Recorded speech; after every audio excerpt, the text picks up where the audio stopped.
नमस्कार। जय श्री राधे कृष्णा जी। दोस्तों, आज बताने वाली हूँ आपको कल शनिवार का दिन और अमावस्या का दिन, साथ में 21 जनवरी 2023 की पहली शनिचरी अमावस्या। ये दिन बहुत ही ज़्यादा महत्वपूर्ण फल देने वाला है आप सभी लोगों को। ज्योतिष और पंचांग के अनुसार, ज्योतिष में देखा जाए शनिचरी अमावस्या का बहुत ज़्यादा महत्व है। इसके साथ साथ अगर हम मौनी अमावस्या को भी देखते हैं तो इसका भी बहुत विशेष महत्व है। हमारे पुराणों में भी इसका विशेष महत्व माना जाता है। कहा जाता है कि जो पितर अमावस्या है उसके बाद अगर कोई अमावस्या अगर हमारे यहाँ पूजी जाती है उसे मौनी अमावस्या कहा जाता है। तो मौनी अमावस्या के साथ साथ आखिर ये क्यों विशेष हो गई है? क्योंकि इस दिन आपको जो पंचांग देखा जाए तो उसमें हर्षण योग भी प्राप्त हो रहा है। इसके साथ साथ नाग योग भी मिल रहा है, चतुष्पद योग भी मिल रहा है। और जो शनि है, यानी कि जो शनिचरी अमावस्या है जिसको समर्पित है, शनि अमावस्या जो है वो शनि देव का दिन होता है ज़्यादातर। और इस दिन जो चंद्रमा है वो मकर राशि में आ जाएगा 3 बजे के बाद। और उसके अलावा अगर मैं देखती हूँ कि जो सूर्य है, यानी पितृ दोष के लिए जब भी हम किसी ग्रह को देखते हैं तो उसमें सूर्य को देखते हैं। तो शुक्र के बाद, कहा जाए दोपहर के बाद, हमारा जो शुक्र है वो चेंज होगा। शुक्र का जो नक्षत्र है वो चेंज हो जाएगा और सीधा सीधा उत्तराषाढ़ नक्षत्र में, सूर्य के नक्षत्र में आ जाएगा चंद्रमा। तो एक तरह से देखा जाए यह अमावस्या बहुत विशेष होने वाली है।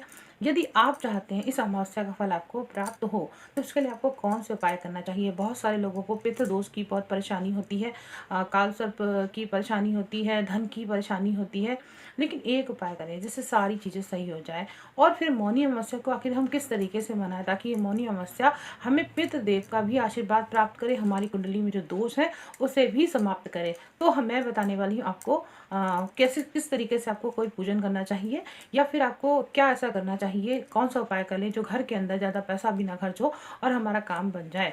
मैं एस्ट्रो कृष्णा कविता कानपुर से आपको स्वागत करती हूँ एक बार फिर से अपने चैनल एस्ट्रो कृष्णा कविता वर्मा यूट्यूब पर।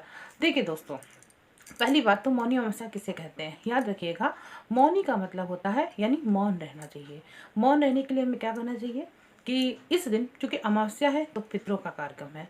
तो पितरों के कार्यक्रम में हमें कभी भी बहुत शोर नहीं मचाना चाहिए, यानी बहुत उल्लास नहीं करना चाहिए। कि उल्लास का मतलब है हंसना, यानी एक एक्स्ट्रा जो हंसी होती है, लोग देखते हैं कि हमको बस हंसना है, उनको ये नहीं समझ में आता है।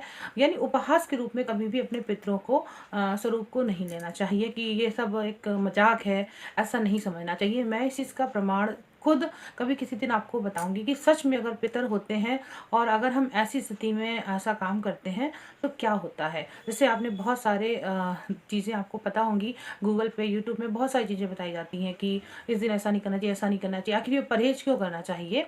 देखिए, मौन रहने से हमारे जो पितृ हैं वो बहुत प्रसन्न होते हैं, क्योंकि मौन का एक कारण रखा गया है ना, क्योंकि पितरों को बहुत दुख मिलता है।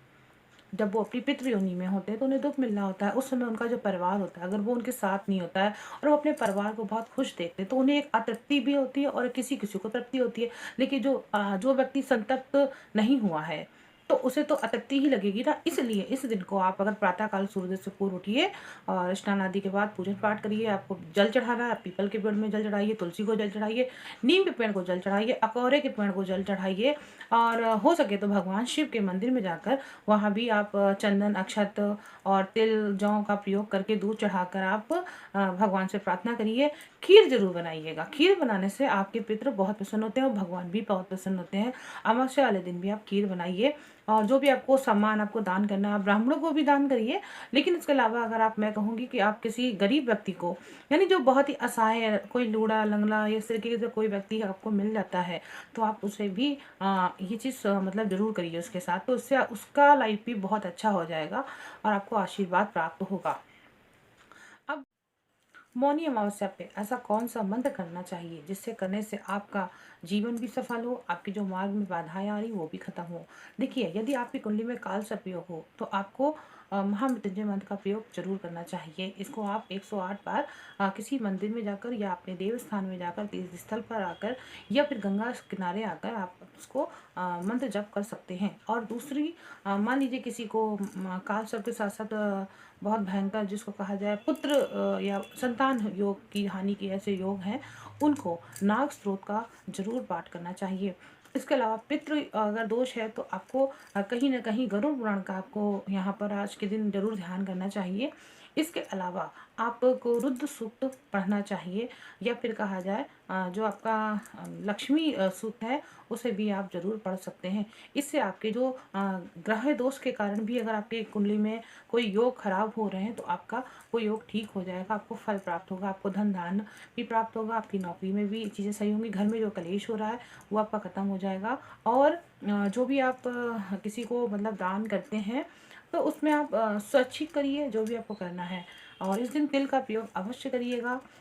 और कहा जाए तो कि एक इंतज़ार जो बहुत सारे समय से पितृ लोग करते हैं, क्योंकि उनको पितर अमावस्या के बाद अब ये मौनी अमावस्या ही प्राप्त होती है, जो कि शनिवार का दिन मिला है। तो शनिवार के दिन जो गरीब व्यक्ति होते हैं उनको भी आप ये दान कर सकते हैं। इसको करने से आपको बहुत ज़्यादा फल प्राप्त होने वाला है। हाँ, चूँकि सभी लोगों को पता ही है कि भाई मौन रहना चाहिए, तो मौन रहकर भी हम अपने पितरों का अभिवादन करते हैं। उनका जो आगमन होता है उसको हम हाथ जोड़कर उनसे प्रार्थना करते हैं कि आप हमारे ऊपर अपनी शुभ दया दृष्टि हमेशा बना कर रखें। ऐसी हमें उनसे प्रार्थना करना चाहिए, और उनसे ये भी कहना चाहिए आज के दिन कि अगर हमसे कोई गलती हुई हो, या आपके जो वंशज हैं या आपके आने वाले ये जो भूतपूर्व में जो आपके वंशज रहे हैं उनके द्वारा अगर कोई आपको गलती हुई हो तो उसको आप हमें माफ़ करिए। हमारे जीवन में आने वाली सभी बाधाओं को आप दूर करिए। इस तरीके से भगवान से प्रार्थना करते हुए क्षमा याचना भी करनी चाहिए। हाँ, तो ये है एक बहुत साधारण सा तरीका कि पितृ दोष किस तरीके से ख़त्म करें, चाहे वो कालसर्प का कुंडली में योग हो। अगर आपको लगता है कि मेरी चीज़ें आपको सूट करती हैं, आप मुझसे मैसेज पे व्हाट्सएप पे आप मुझे पूछ सकते हैं, और जो भी आपकी डिटेल्स हो आप वो मुझे भेज सकते हैं। और कुंडली, हस्तरेखा, टैरो कार्ड, वास्तु के बारे में भी आप यदि जानकारी चाहते हैं तो आप मुझसे बाकायदा मैसेज करके, फ़ोन करके आप मुझसे बात कर सकते हैं। चलिए, मिलती हूँ मैं अपने नेक्स्ट वीडियो में। तब तक के लिए आप मेरे वीडियो देखते रहिए और इसे शेयर करते रहिएगा। नमस्कार, धन्यवाद।